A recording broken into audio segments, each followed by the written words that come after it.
I was wondering if you have some tips on coming from the ground or from the tandem in outside of meditation, outside of standing, outside of sitting. That seems to be challenging. Yeah. So you know, like if I'm picking up this chair, could I pick up this chair without my shoulders? Like, like could I pick it up? Like, could I lift up the chair without my shoulders? Could I pick up a rice bag without gripping? What would that take? Is that possible? Like, you know, you got to be like fascinated, So I'm in this monastery running around. How do I pick up this rice bag without using my arms?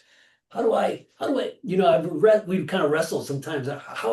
There's a Swedish guy. How do I push him over without, you know, how do I push him without using my shoulders? Or just all day, how do I rake? How do I rake? How do I wash my rice, with my belly instead of using my arm? How do I, like taking a walk. I'm a little bit nuts. You can be a little bit nuts with like, what the hell is going on here? Could I move from the ground? You know, releasing my elbows, releasing the body, and just all day long being fascinated. That's how people change. Like, what were these people doing that they like their bodies opened up energetically? Like just being inspired by that for me was like, that's possible. I know I can't do it. How is that possible? And just walking around, feeling into that. That's what I would suggest. Oh, thank you.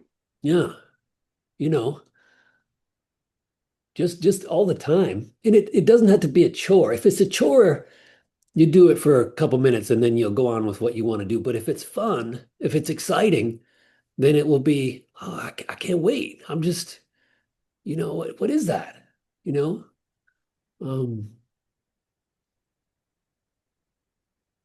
when I was younger, I was really into athletics. I was really athletic. I did a bunch of stuff, and there'd be times in sports when I would just, I would drop my control, and I'd enter this free space, and that gave me, um, it gave me a sense of confidence in something, and then I was kind of looking for a way to find that.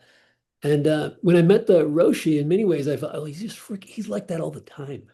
It's not some kind of flow state. It's like, this is how he exists. So, what would that be like? And I think just playing with that all the time. Um, if you're that kind of animal, it'll be really creative and fun. Thank you. Yeah, thank you. No, it's great. Thank you. Thanks for a great question. Thank you.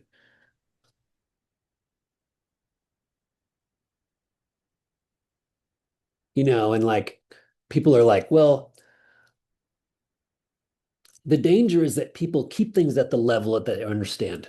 So I understand this, and then I'll just go over here and I'll understand it differently, you know? And what I'm saying is there's this whole deeper levels of being able to interact with our experience that's what we're learning here.